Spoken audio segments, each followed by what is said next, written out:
अब अगर आप ये वीडियो देख रहे हो तो आई होप आपने इसका पिछला पार्ट देख लिया है, और अगर नहीं तो इसका लिंक मैंने आई बटन और डिस्क्रिप्शन में मेंशन किया है, जिसे देखना ना भूलिएगा, वरना ये वीडियो आपके पल्ले नहीं पड़ेगी।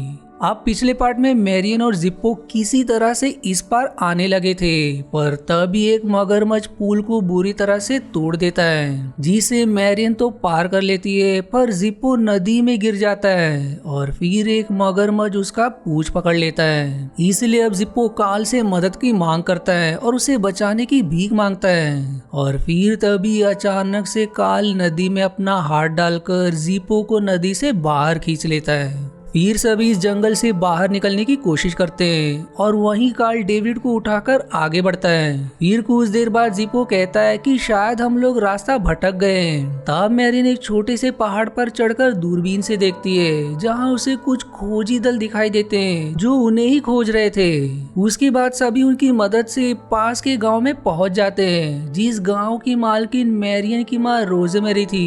वो सब वहाँ जाकर उनसे मिलते हैं। वो फिर डेविड की खराब हालत देख उन्हें वहाँ कुछ दिन रुकने के लिए कहती है, और डेविड को आराम करने के लिए उसे फिर एक कमरे में सुला दिया जाता है। मैरियन अब अपनी माँ को अपने गले की सनस्टोन भी दिखाती है। तब उसकी माँ उससे कहती है कि ये तुम्हारी सुरक्षा करेगा।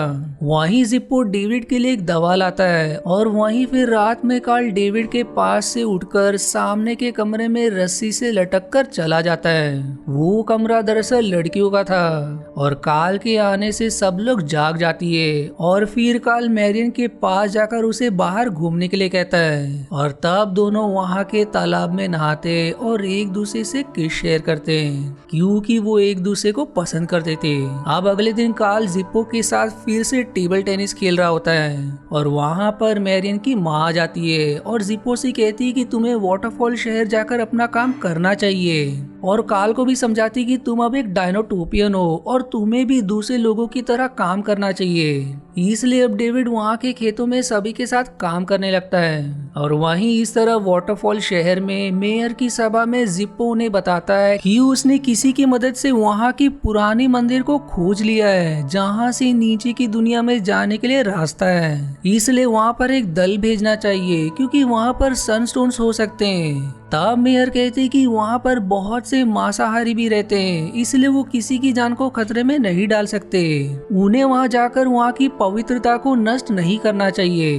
वहीं गांव में एक समारोह में मैरियन की माँ सभी लोगों को इंसान और डायनासोर्स की समानता के बारे में बताती है। सभी को फिर नीचे से रखकर डायनासोर्स की धड़कन महसूस करने के लिए कहती है, और मैरियन की माँ फिर सभी लोगों को उनका काम देती है। वो डेविड को कैनियन शहर जाकर सीबैक्स की ट्रेनिंग लेने के लिए कहती है, और मैरियन को उसके साथ जाकर वहाँ पर डायनासोर में हो रहे बदलाव पर रिसर्च करने के लिए, और कार्ल को वहीं रहकर हैचरी में काम करने के लिए कहती है। फिर अगले दिन डेविड और मैरियन वहाँ से कैनियन शहर के लिए निकल जाते हैं, जहाँ पर पहुंचकर डेविड देखता है कि वहाँ बहुत विशाल विशाल पहाड़ है, जहाँ वो सब रोमाना से मिलते हैं, जो इनको वहाँ के रूल्स बताती है, और यूनिफॉर्म देकर डेविड से कल रेडी रहने के लिए कहती है।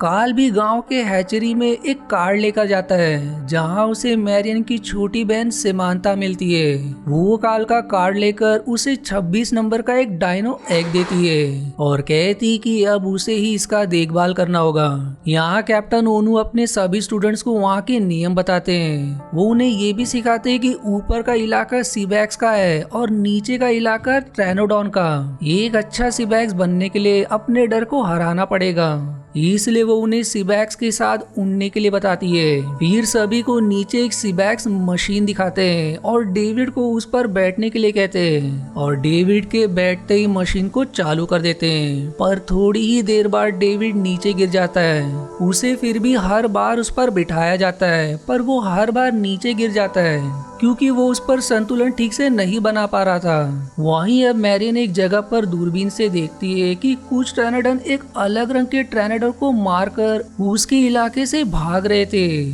और वहीं रात में कैनियन शहर का सनस्टोन ठीक से काम नहीं करता है। मैरियन फिर डेविड को बताती है कि ये सनस्टोन्स मर रहे हैं। यहाँ वाटरफॉल शहर में मेयर अपनी सभा में सभी को झूठी दिलासा देते हैं कि सब कुछ ठीक हो जाएगा, पर तभी साइरस उठकर उनके पास आता है और बहुत सारे मरे हुए सनस्टोन्स को बैग से गिरा देता है, जिसे देखकर मेयर और सभा के लोग सभी चौंक जाते हैं। वो कहता है कि मेयर आने वाले तबाही पर ध्यान नहीं दे रहे हैं, जिसके जवाब में मेयर सभा से कहते हैं कि महीने के आखिर तक 12 नए सनस्टोन्स आ जाएंगे, जिससे यहाँ की मुसीबत टल जाएगी। तब साइरस उनसे कहता है कि हमारे शहर के खजाने में एक भी सनस्टोन्स नहीं बचा हुआ है और उन्हें लाइब्रेरी से नीचे की दुनिया की जानकारी देकर वहाँ खोज के लिए जाना चाहिए। पर इसके बाद मेयर के इशारे पर कुछ गार्ड साइरस को बाहर कर देते हैं। साइरस अब जिप्पो से मिलता है और उसे अपने दुकान पर ले जाता है, जहाँ जिप्पो बात करते समय वहाँ पर चोरी हुई किताब को देखता है और कहता है कि वो इसकी शिकायत करेगा।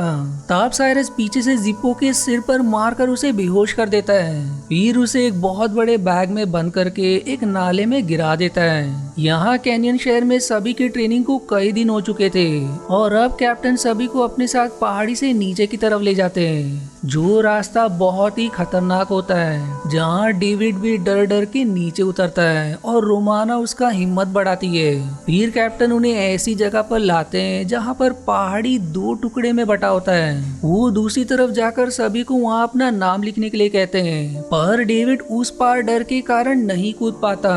यहाँ काल के एक से एक बेबी डायनो बाहर आती है, जिसे देखकर काल, सैमंथा और उसकी माँ बहुत खुश होते हैं। फिर उस बेबी डायनो का नाम 26 रखते हैं। वहीं पहाड़ी पर मैरियन के ऊपर कुछ ट्रायनाडोन हमला कर देते हैं। तब वो अपने गले की सनस्टोन्स दिखाकर उन्हें भगा देती है। फिर एक दिन काल को एक पुरानी नाव मिलती है जो बहुत ही खराब हालत में थी, जिसे वो तुरंत ठीक करने लगता है और तभी वहाँ पर साइरस आ जाता है, जो काल को काम करते देखकर कहता है कि उसे यहाँ से निकलने के लिए एक पायरेट चार्ट की जरूरत पड़ेगी, जिस पर काल कहता है कि उसे वो चार्ट चाहिए। इस तरफ रोमाना डेविक्स की सीबैक्स मशीन पर संतुलन बनाने में मदद करती है, जिस पर मैरियन की नजर रहती है। वहीं अगले दिन कैप्टन सभी स्टूडेंट्स को उनका राइडिंग बेल्ट देते हैं, पर डेविड को नहीं देते।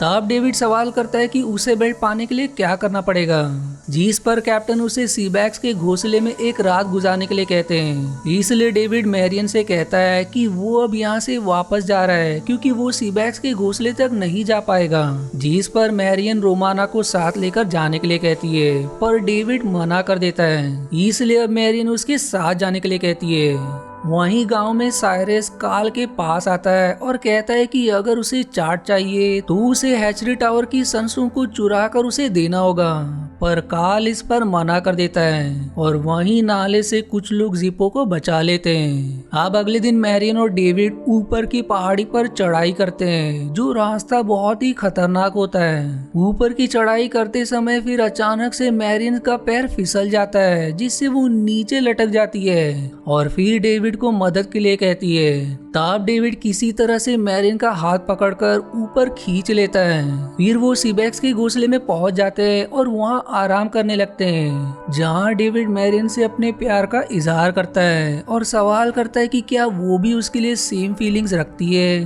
तब मैरियन उससे कहती कि पता नहीं, पर उसे रोमाना के साथ देखकर कुछ कुछ हुआ था। जिसके बाद वहाँ एक सीबैक्स डायनो आ जाता है, इसलिए अब मैरियन डेविड को उसका नाम रखने के लिए कहती है, जिसे डेविड फ्री फॉल नाम देता है। वहीं सिंस काल अपने घर जाना चाहता था, इसलिए टावर पर चढ़कर सनस्टोन को चुरा लेता है और साइरस को देने के लिए एक स्थान पर जाता है। साइरस पर बड़े ही चालाकी से काल की नाव में चाकू से होल कर देता है और फिर काल साइरस को एक बैग में सनस्टोन देकर उस चार्ट को ले लेता है। वो अब अपनी नाव को पानी में ले जाकर उस पर बैठ जाता है और वहाँ से जाने लगता है। साइरस भी फिर बैग से उस सनस्टोन को निकालता है तो देखता है कि काल ने उसे एक नकली स्टोन दे दिया है, जिससे वो काल पर गुस्सा करता है। वहीं काल नाव से सनस्टोन को टावर के ऊपर फेंक देता है। उधर 26 काल को खोजने लगता है और खोजते खोजते समुद्र के पास एक पहाड़ी पर आ जाता है और आवाज निकालने लगता है, जहां काल उसे वापस घर जाने के लिए कहता है, लेकिन 26 उसके पास आने के लिए पानी में कूद जाता है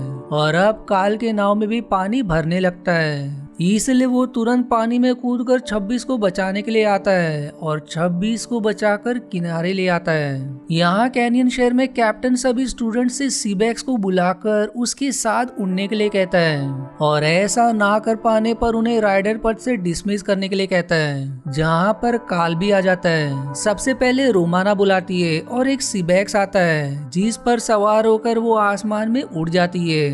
अब डेविड सीबैक्स को बुलाता है पर कोई भी सीबैक्स नहीं आता, जिससे वो दुखी हो जाता है और अपना सामान पैक करने लगता है। तब कार्ल और मेरियन भी वहाँ आते हैं और कार्ल डेविड से व्यक्त करता है कि मुझे तुम पर गर्व है, काश के पिता यहाँ होते ये देखने के लिए। पर डेविड फिर भी वहाँ से चला जाता है और वो एक बार फिर से सीबैक्स को बुलाता है और तब वहाँ पर फ्री फॉल आ जाता है और फिर डेविड उस पर सवार होकर उड़ जाता है और उस पर बैलेंस बनाकर राइडिंग भी करने लगता है, जिसे देखकर वहाँ सभी लोग खुश होते हैं। अब वहीं वाटरफॉल शहर में मेयर की सभा में कैप्टन ओनो आते हैं और मेयर से कहते हैं कि उनकी स्क्वाड अब ईस्ट टेरिटरीज में पेट्रोलिंग नहीं कर सकते क्योंकि वहाँ ट्राइनोसरस की झुंड सब कुछ तबाह कर रहे हैं और साथ में ही ट्रेनाडॉन्स भी अपनी लिमिट को पार कर रहे हैं। वो मेयर को ये समझाते हैं कि उन्हें ईस्ट से आने वाले रेफ्यूजीज की सहायता के लिए फोर्स को तैनात कर देना चाहिए और हमें बाहरी इलाकों को खाली करवाकर सभी लोगों को जल्दी से जल्दी वाटरफॉल शहर में लाना होगा। जिस पर मेयर जवाब देते हैं कि इस पूरे डायनोटोपिया को इस छोटे से वाटरफॉल शहर में नहीं रख सकते।